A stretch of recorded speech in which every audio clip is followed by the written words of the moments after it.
For as long as I can remember, I've been fascinated by cars. Not just any car, mind you, but the 60s muscle cars. Being a boy in that era, it was easy to recognize each and every make and model. Hot Rod magazine was my Bible, and drag racing was my ambition.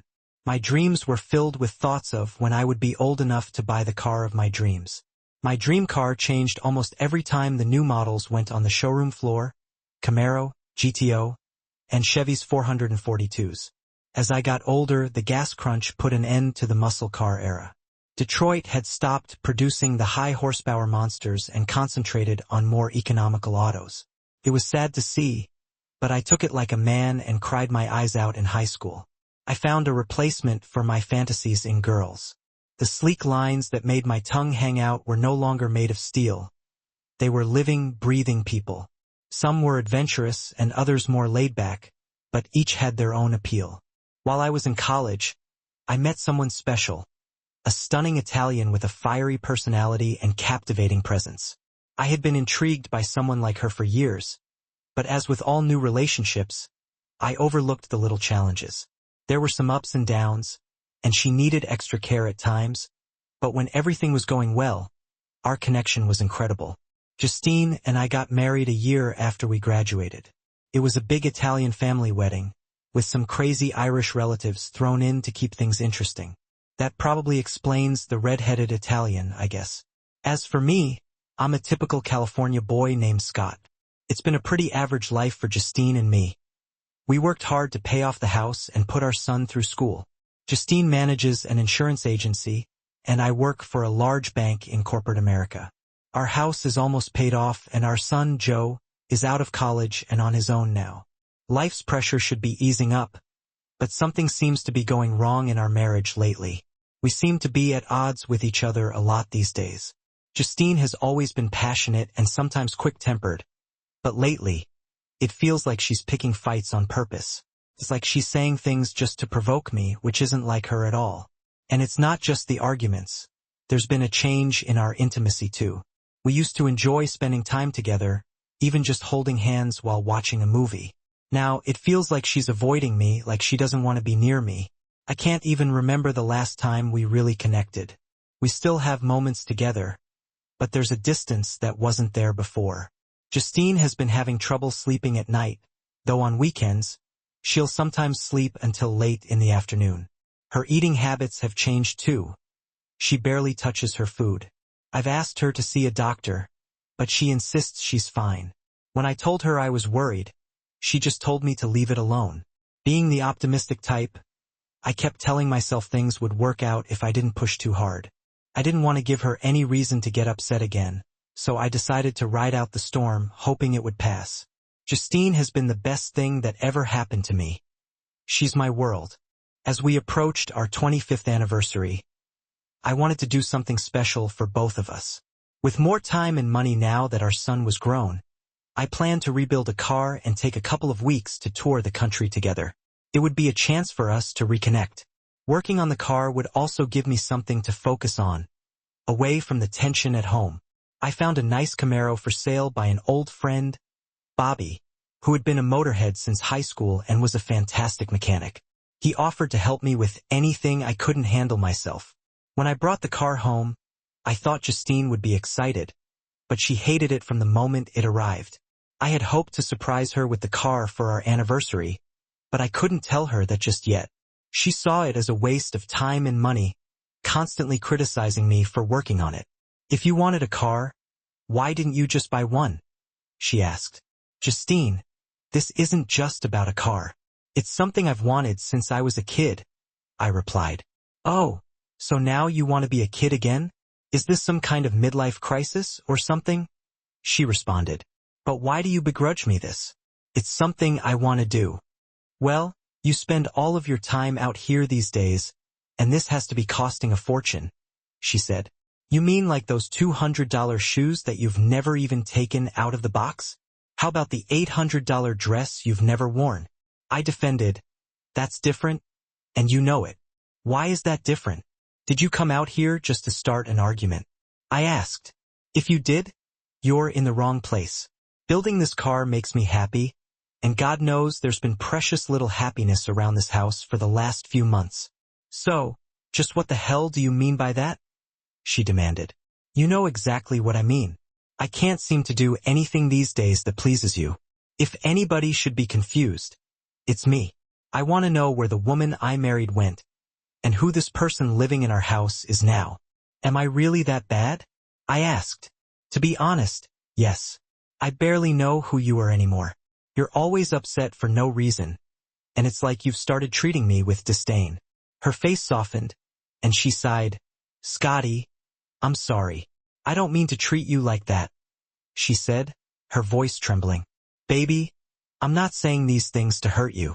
I love you with all my heart. Do you think maybe we should see someone? Get some help? The look in her eyes told me I had probably gone too far.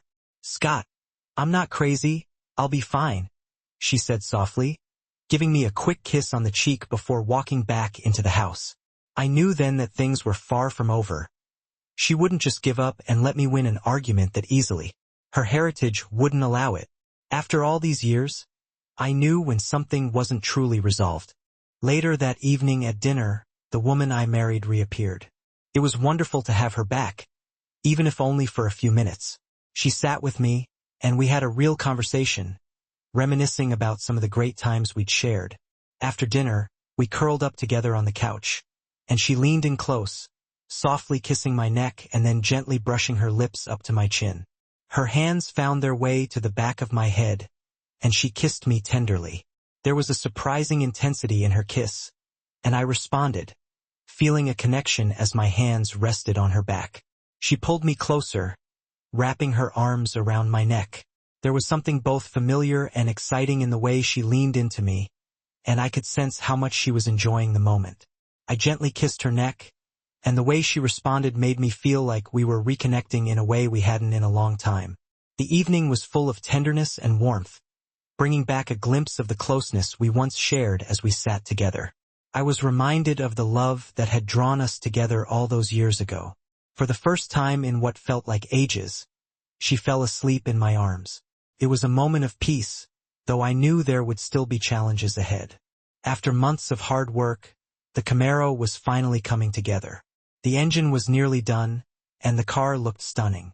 I was planning to give it to her in time for our 25th anniversary. I spent the weekend working on the last few details, wiring hoses and belts. By midweek, the Camaro was purring like a kitten. I was proud, hoping she would appreciate the love and effort I had poured into it, and maybe, just maybe, our relationship could be restored, just like the car. Friday came, and I was excited about our anniversary the next day. But when I got home, there was a message from Ju saying she'd be late. The evening was still early, so I decided to take the Camaro out for a test drive.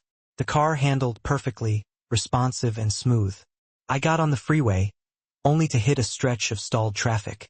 The oil pressure was good, the temperature gauge at 160 degrees, and everything seemed better than I could have imagined. While waiting in traffic, I glanced over at the car next to me. To my shock, the driver had a woman's head in his lap. I had to laugh at the absurdity of it all. People do the strangest things on the road. What would it even be like to have a moment of intimacy like that in broad daylight? It had been so long since anything like that had happened between Ju and me. After a few more minutes, the scene in the next car seemed to reach its conclusion. The woman sat up and turned her head, and to my horror it was Ju. We locked eyes, both frozen in shock at seeing me, as I was at learning she was the woman involved.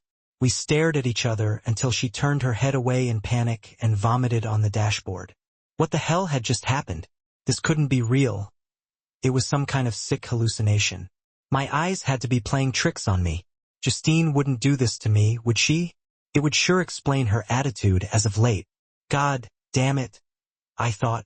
I wanted to be home, and I wanted to be there right now. My foot hit the gas just as I jammed the shifter into low gear and dumped the clutch. Luckily, the car had been in the right lane, so I tore off down the shoulder to the next exit. The Camaro flew by the accident that had been holding up the traffic, and the road was clear ahead. I swerved back onto the pavement just as I hit second gear. I forgot about going home altogether when I shifted to third. The car was doing about 70, and at 90, I pulled the shifter into fourth. The Camaro had hit its stride at 120, where the speedometer stopped keeping track. A couple of exits later, the highway patrol tried to chase me, but I floored the gas pedal and pulled away from them. I wasn't even thinking at this point. By now, I was out of the city and passing cars on the open road. My jaws were clenched so tight my teeth hurt, and my knuckles were white from my death grip on the steering wheel. Every once in a while, I would fly by another waiting patrol car, but the Camaro would leave them behind. It was apparent by now that I was in some pretty deep trouble, but it wouldn't be as bad as what I faced at home when I saw Justine again. The anger rose in my throat like bile. I had never in my entire life experienced the rage I was now consumed with. My instinct was to lash out, to destroy, for the pain I was feeling. The adrenaline of the speed only served to fuel the fire inside me. One wrong move would put an end to it all. Should I? Could I? God, why? What had brought us to this? By this time, the tears in my eyes made it hard to see, and the rational part of me told me to pull over, or somebody was going to get hurt. My foot lifted off the pedal, and the car slowed, coasting to a stop at the side of the road. I sat behind the wheel and waited for the cops. Why had I let this get out of hand? I had my license and insurance ready when they finally showed up. They cuffed me and took me to jail. I was allowed to call someone to post my bail, so I called Jason, my attorney. I was booked for public endangerment and evading a police officer. When Jason picked me up, the officer at the desk handed me a ticket for speeding and reckless driving. On the way home, I told Jason he should be prepared to file for divorce. I explained the whole situation to him, and he advised me not to do anything stupid that would be hard to undo later. I promised him I'd keep my head and only talk to Justine. The anger that I had initially felt was left out on the highway. For the first time ever, I hoped that Justine would not be there. I had never had to deal with this type of feeling before, even when we were fighting. I had never dreaded seeing her. I was treading on new ground, so I prepared myself for the worst. When I confronted her, she was sitting on the couch when I opened the door. She looked at me with fear in her eyes. It was plain to see that she had not slept the night before and had been crying. I walked past her to the kitchen without saying a word. It had been a long night in jail, and I needed some coffee. The pot was on, so I poured a cup and sat down at the table. Justine was standing in the doorway, waiting for me to say something. "Do you want some?" I said, nodding to my cup. "No, I've had enough." "So, Justine, how did we get to this place in our marriage?" "Scotty, I never meant to do anything like this. It just happened." "What part?" "Just happened, the end of our marriage." "The affair? What part?" I asked, raising my voice. "All of it. I can't explain it to you. I don't know why myself. I don't buy that. Things have been going downhill for a long, long time now. You didn't wake up yesterday and decide to put an end to us, did you? Is it over now, Justin?" I asked, with as much control as I could manage. "Don't keep saying it's over, Scotty. I love you. You have to give me a chance," she said, breaking down into tears. "A chance to do what, Justine? What's next? The only thing you haven't done is say it's my fault. Is that next?" I couldn't look at her anymore. Right then, I went to the spare bedroom and closed the door. Sleep wouldn't come. My eyes were fixed on the ceiling. The white plaster was like a movie screen with a never-ending loop of Justine with that other man. I wanted it to stop, but no matter how hard I tried, it wouldn't go away. God, what a wonderful way to spend your 25th anniversary. Alone with a broken heart. After 2 hours of that endless mental torture, I got up and went to the kitchen for a drink. Justine was still sitting at the table, though she seemed to be lost in her own world. She didn't move. It was as if she had been cast in stone. I wanted to scream at her in that moment, but oddly, out of pity and love, I wanted to hold her and comfort her at the same time. Were we both losing our minds? I gathered Ju up into my arms and carried her to our bed. She clung to me like a frightened child, which is probably how she felt. I know I did. Laying softly on the bed, I tried to pull away from her embrace, but her arms were wrapped tightly around my neck. I didn't have the strength to push her away right then, so I let her hold me, crying into my shoulder. This was the closest we had been in weeks, and I fought the urge to run. The emotions inside me were tearing me apart. Justine had been with another man and treated me like a stranger. I had stood by and let it happen. We should have faced this together, whatever it was. Why wouldn't she open up to me? Did she really not understand why things were falling apart? The only clear thought in my mind was that we couldn't continue like this. Whatever the outcome, anything would be better than the last few months. It was obvious to me that I still loved Ju, but I didn't like who she had become. Thinking about the future while she held on to me, I considered my options. Divorce would be the easiest route out. Just get out while I still could, cut my losses, and leave. But that wasn't the answer. Not yet. We had to get to the bottom of this. I owed that to her and to myself. After 24 years together, I wasn't ready to forgive her, but we both deserved to understand what had gone wrong. I had never seen Ju in this condition before. She had always been strong and confident, but now she seemed fragile. What kind of man would I be to walk away while she was like this? I wasn't a believer in counseling, but at this point, what did I have to lose? A few weeks or months of therapy might help me find some clarity, some sense of direction. Eventually, I drifted off to sleep with Ju still holding on to me, clinging like her life depended on it. I knew what I had decided, but what about her? Would she agree to counseling? Last time I had mentioned it, she had rejected the idea completely. I was pretty sure this was the end if she refused, but surprisingly, Ju came to me with a similar plan. Scotty, I can't even begin to tell you how sorry I am. I don't know what possessed me to treat you so badly. I know I don't deserve you, but I need your help more than ever. Yes, but you don't even know what I'm going to ask, I said. Okay. Go ahead and ask, but I think I know where this is going, she replied. I had a lot of time to think about it. We need to see someone to get to the bottom of this. Do you mean it? She asked, a flicker of hope in her voice. I don't deserve it, but will you do that with me, Scotty? Please don't get the wrong idea. I'm not saying everything will be okay, but I won't give up, not until we understand what went wrong. That's all I could ever wish for, she said, her eyes filled with gratitude. Ju, I need to know, who is he? How many times did you see him? I asked, my voice steady but firm. Please don't make me tell you about it, Scott, she pleaded. I just want to forget. If there's any chance for us, you need to be honest. If you start lying now, it's over. Scotty, please, she continued. You've already gone to jail because of me. I won't lie, but I don't want you to get into more trouble. This isn't an option. Justine, tell me it was my boss.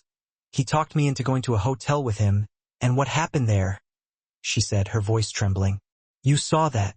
If you say anything to him, I'll lose my job. Screw the job, I responded. Do you really think I'd let you work there after this? I don't want you to contact him again. Ever. I'll take care of it. There are millions of jobs out there, unless you think your job is more important than I am. If that's the case, I'll be gone in an hour. No, Scotty, you're right. I wasn't even thinking. Of course, God. I wish none of this had happened, she whispered. Well, it did, and we can't go back, I said, walking away. I took a week off work. Jason, my lawyer, gave me the name of a marriage counselor he said was highly recommended. We had an appointment scheduled for Thursday, to Ju's dismay. I moved into the guest bedroom. I couldn't be around her right now, not with all the anger still simmering beneath the surface. Now don't think I'm some macho guy who goes around fighting people. That's not me, I said as I entered Jeff's office without making an appointment, though I didn't exactly storm in either. He wasn't shocked to see me, but the look on his face showed that he'd been anticipating this conversation for a while. I took a seat without waiting for an invitation. It wasn't his meeting, it was mine. Jeff, you probably know why I'm here, so let's skip the formalities, I said. He leaned back, trying to appear confident. Then you tell me why you've barged in here, he responded. Justine won't be working here anymore, I stated. He raised an eyebrow. That's fine by me. Saves me the trouble of firing her. If you cut me a check for her severance, you can be on your way. Severance? You must be out of your mind. Not the first time someone said that, I replied. But I think it would be in your best interest to pay up, say, about $250,000. That should cover it. You're crazy, Jeff retorted, his voice rising. I won't pay you a dime. She came on to me. Going to the hotel was her idea, not mine. Besides, it's her word against mine. You can't prove anything. Oh, and don't forget about what I saw in your car that day. Think your wife would appreciate hearing about that. You leave her out of this, he barked. She's got nothing to do with it. Then write the check and we'll leave her in the dark. Trust me, you don't want this escalating. You really want Justine's family involved. What does her family have to do with this? Jeff snapped, his agitation showing. Oh, didn't you know? Justine's family is very Italian and very well connected. If you catch my drift. Jeff's face paled. You're full of... Okay, don't say I didn't warn you. You've got until next Friday. If I were you, I'd make sure your life insurance is up to date. Get out of here, he spat as I left. I pulled out my phone and called Justine's brother, Mario. He picked up right away. Mario's Pizza, Mario. Scott, I need a little favor. You busy? Always busy. But for you, I've got time. I'll be there in 10. Mario wasn't actually connected, but you'd never guess. We went over the plan. Mario and Timmy, one of Justine's Irish cousins, would pay Jeff a little visit. Timmy had a reputation for being a little wild, with his crazy red hair adding to the effect. I had to admit I was curious to see how Jeff would react to these two showing up at his door. Later, I dropped by to see how the visit went. Mario and Timmy were laughing over beers. Scott, you should have seen his face when we told him we were collecting donations for the Italian-American Relief Society. Mario chuckled. He wrote me a check for $500. You're kidding me? I said, laughing. Nope. It's right here, Timmy added, pulling out the check with a grin. Justine was still keeping her distance, clearly regretful, but the pain between us was still raw. We were civil, but the trust was fractured.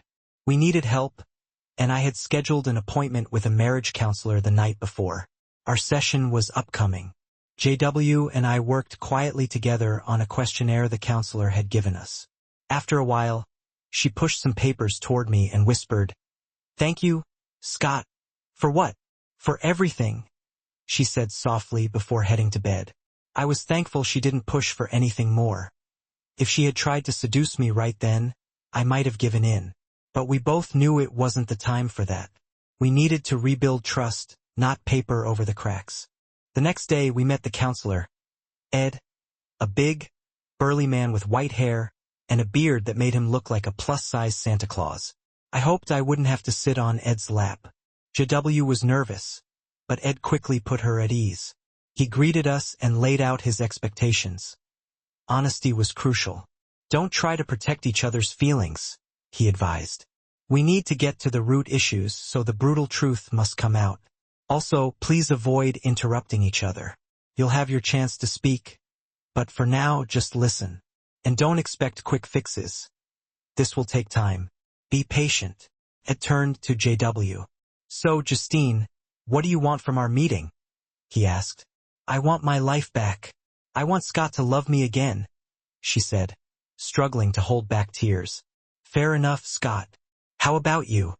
I want to understand why Justine has changed so much over the last 6 months.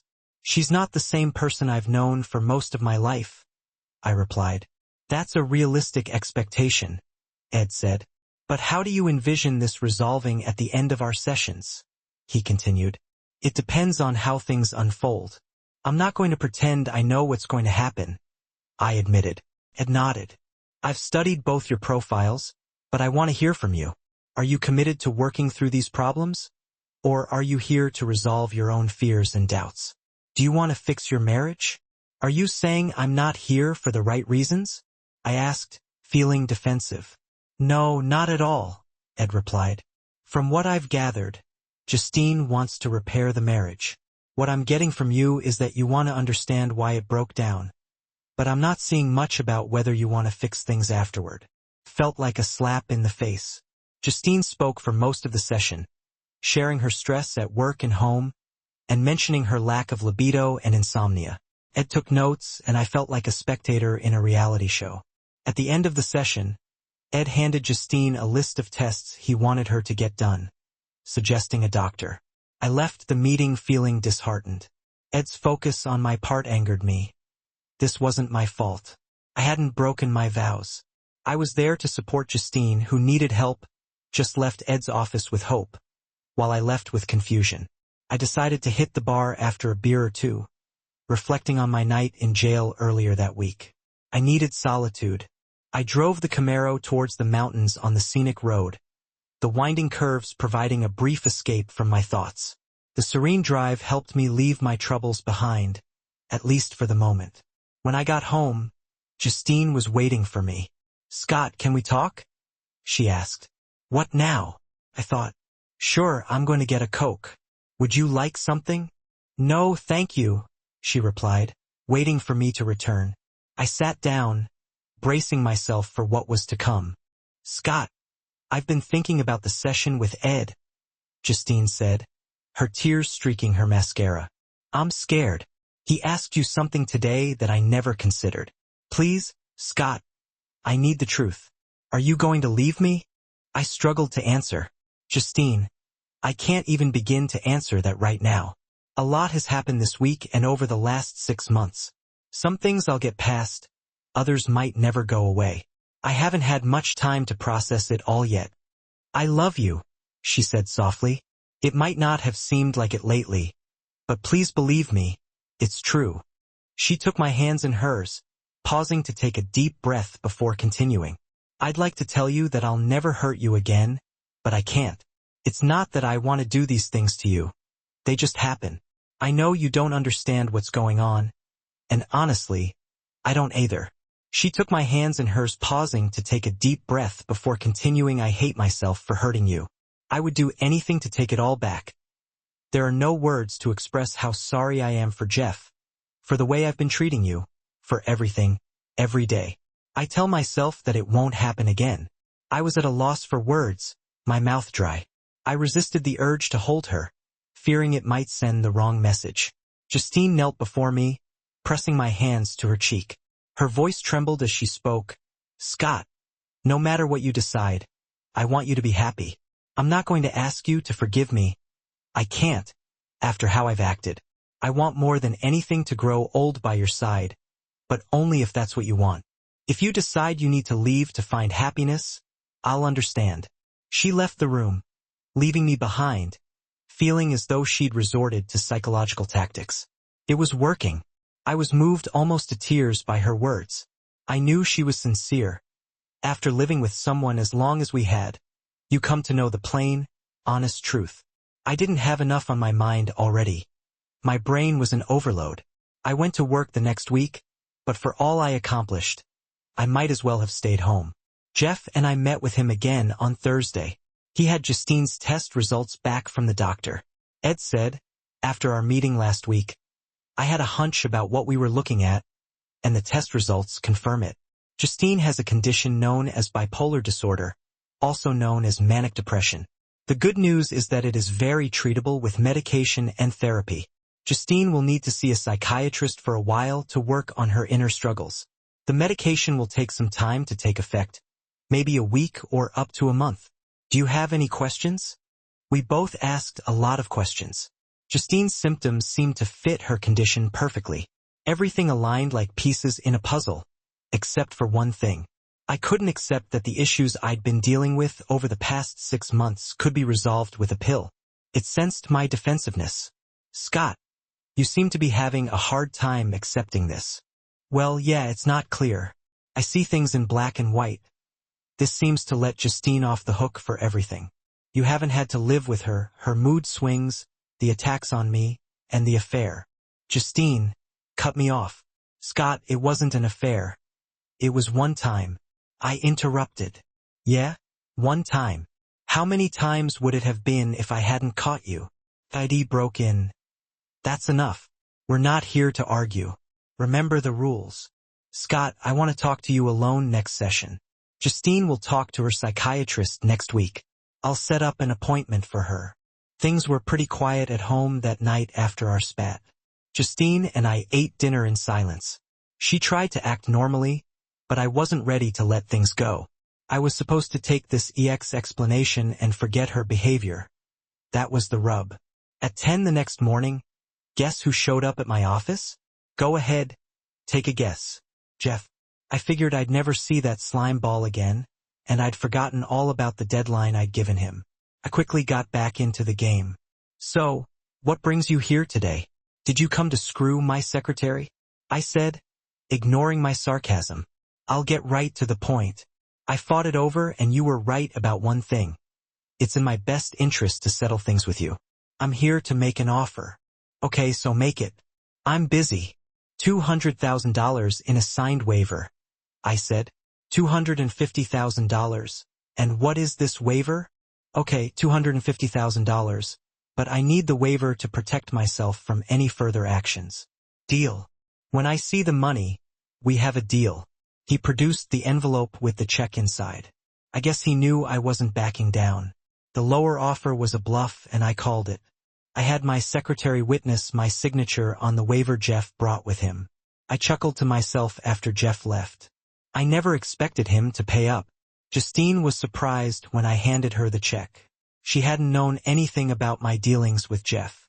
The reality of the situation sank in, and we had nothing to celebrate. It should have been a happy moment, but we both knew why we had the money. Justine looked embarrassed holding the check. It silently conveyed, "This is the reward for cheating on your husband." The next week, Ed cornered me. He knew where I was coming from and tried to get me to open up. "Scott, you have some choices to make regarding your marriage. I think you can see that this is up to you. I don't have a magic pill for you to take. The only thing I can do is help you with information. Ultimately, you will have to choose the outcome. On a banker, I know the formulas 2 + 2 is equal to 4. Simple. Everything adds up, and it all balances in the end. This medical thing makes no sense to me." He sat back in his chair, stroking his beard, in thought. After a minute, he finally spoke. "Okay, the medical part is one thing I can explain in terms that may make sense to you. The other things you're dealing with may take more time, but we'll try. First of all, Scott, I want you to imagine there are 2 different accounts that Justine uses for her emotions. Are you with me so far?" I nodded. "Good. In these accounts, there should be equal amounts of money. Account 1 is the happy account, and account 2 is the sad account. When both accounts are even, Justine is balanced, and all is well. When either account is less than the other, Justine is manic or depressed, respectively." "Okay, Ed.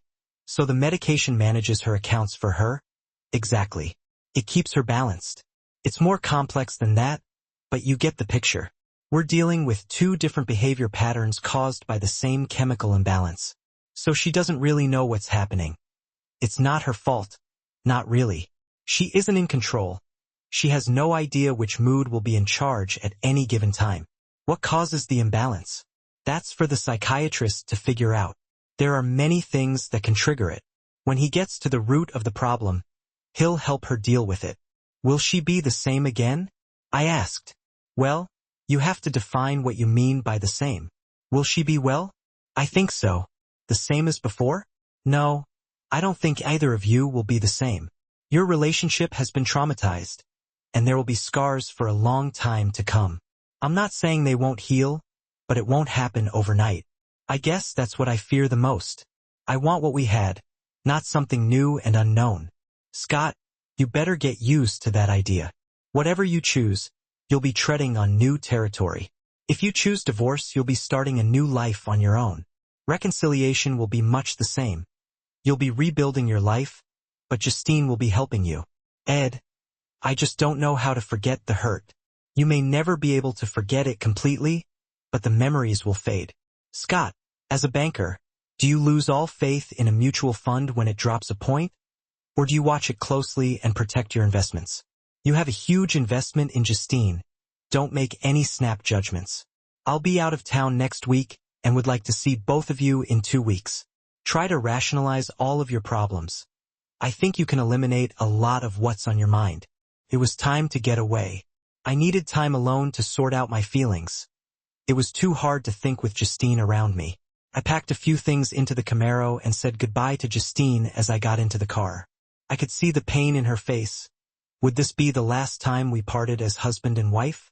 I was off to Reno, not for a divorce, but for the car show I had wanted to attend for years. Hot August nights brings car enthusiasts from all over the country. Over 5,000 antique and muscle cars would be there, and my Camaro would be one of them. The city was covered with hot rods. I should have been in heaven, but I felt a pang of sadness because most of the spectators were couples. Guys cruising with their best girls and couples holding hands, reminiscing about their younger days. I was suddenly sad that I had no one to share the experience with. Justine would have loved this.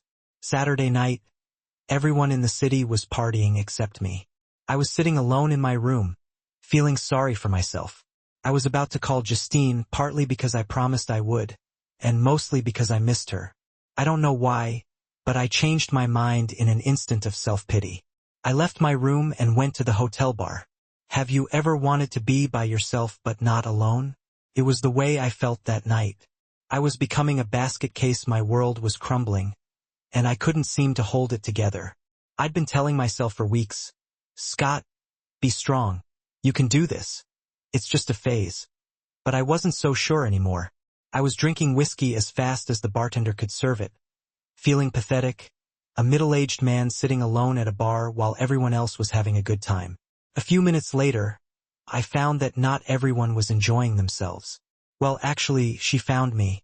I suppose that two people in the same mood, among all this partying, were bound to collide. She was every bit as drunk as I was, which was next to unconscious. We mostly stared at each other for the better part of an hour. So, what's your story? She slurred. I really don't want to talk about it. How about you? Would you rather drink or talk? Talk, okay. Shut up and order another round, and I'll talk, I responded. Okay, I'm Scott, I said with no real conviction. Jennifer, she said, holding out her hand. I shook it lightly. You don't seem to be here for the party, do you? Do you live around here? Yeah, for the next couple of days anyway, she continued. So, I've been sitting next to you, trying to get you to pick me up for an hour. Are you not interested?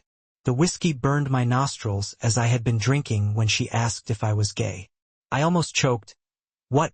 Hell no, it's not that. I just wasn't looking for company right now. Oh, problems with your wife? Something like that? But like I said before, I really don't want to talk about it. Well, it looks like we're in the same boat. My husband has ignored me all goddamn day. First, it was golf, and now he's talking about cars with some guy he doesn't even know. Well, screw him. He brought me here to have a good time, and that's just what I intend to do, with or without him. Jennifer was about 10 years younger than I was. She was attractive and seemed very available. Without another word, she grabbed my arm and pulled me along. I guess I was drunk enough to just follow her. It didn't even register in my mind what was happening until we were in the elevator. She was taking me to her room. Jennifer was all over me as we ascended to the 6th floor.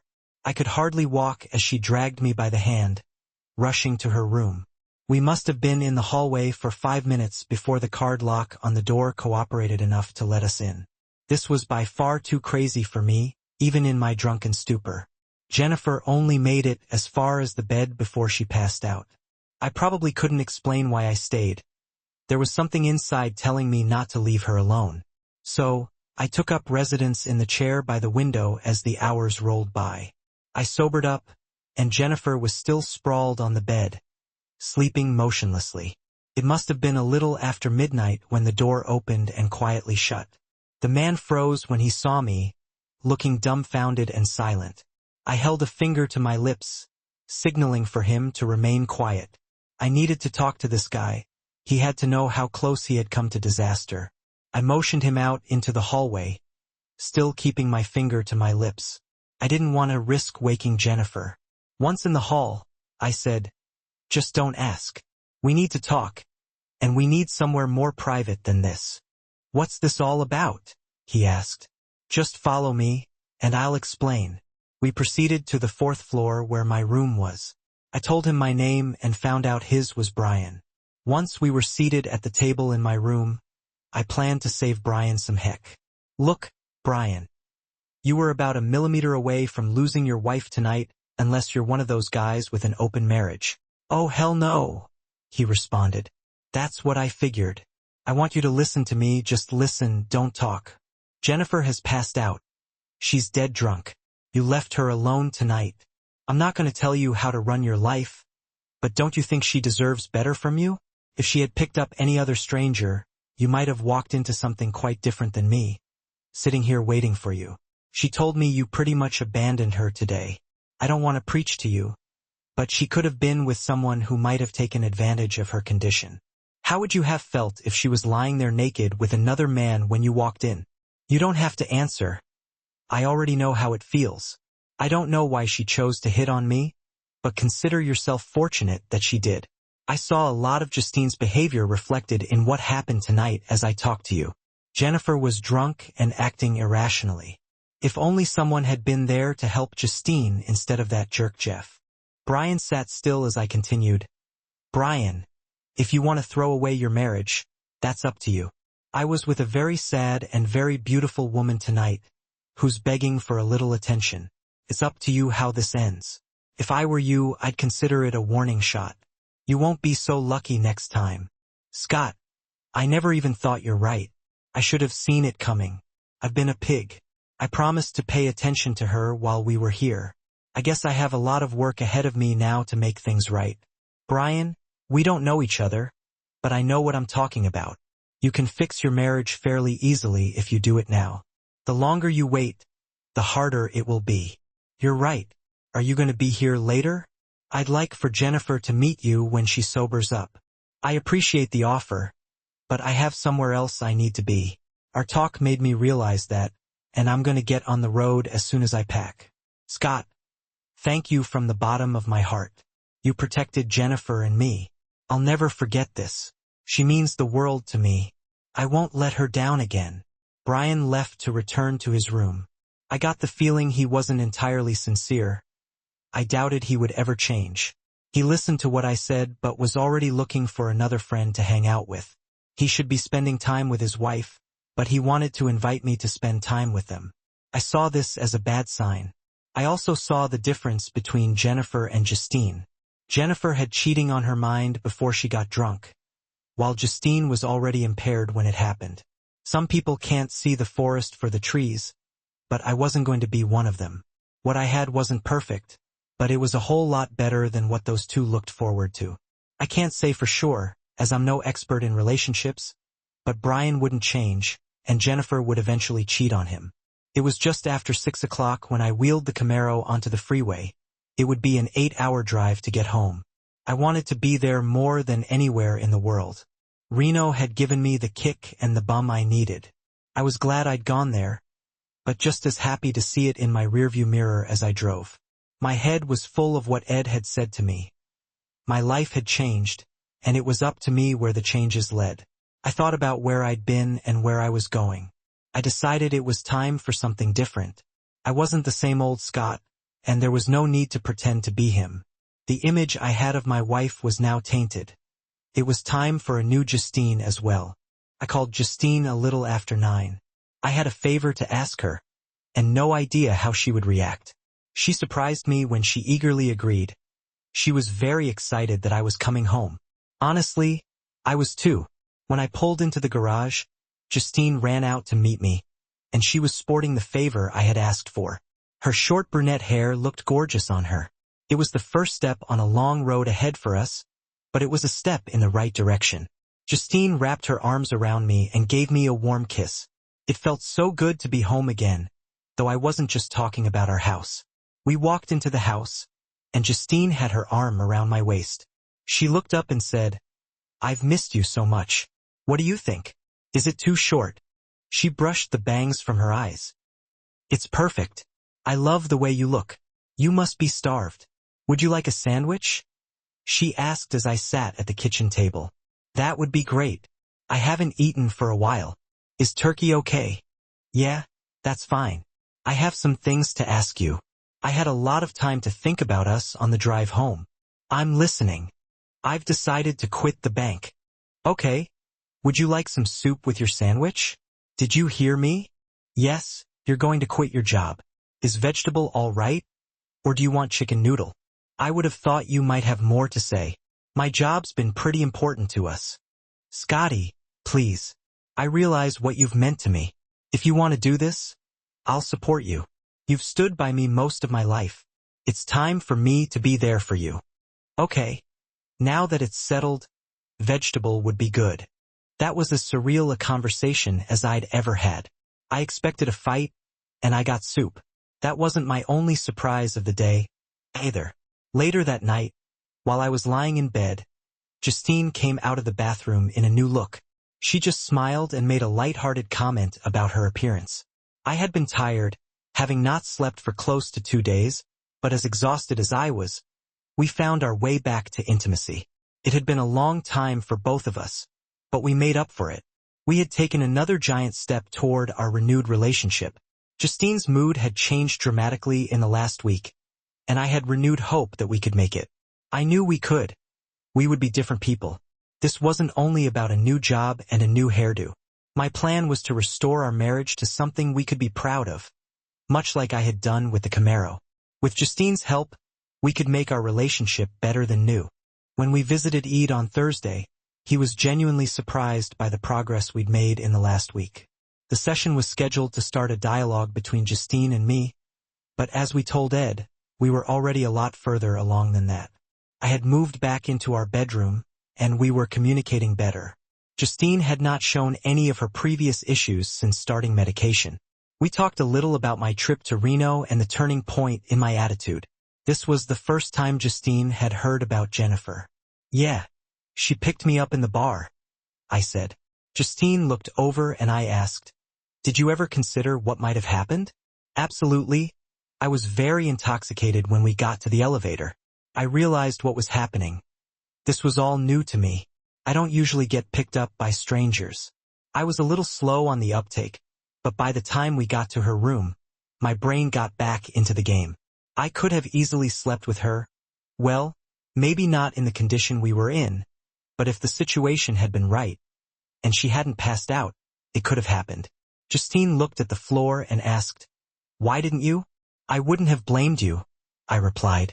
Probably a lot of reasons, but the main one was you. I remember the pain I felt when I saw you. I was sober enough to know it was wrong and that I had commitments to you, wedding vows, a lifetime together, our son, and the promise to stand by you while you worked through your problems. I still loved you too much to hurt you.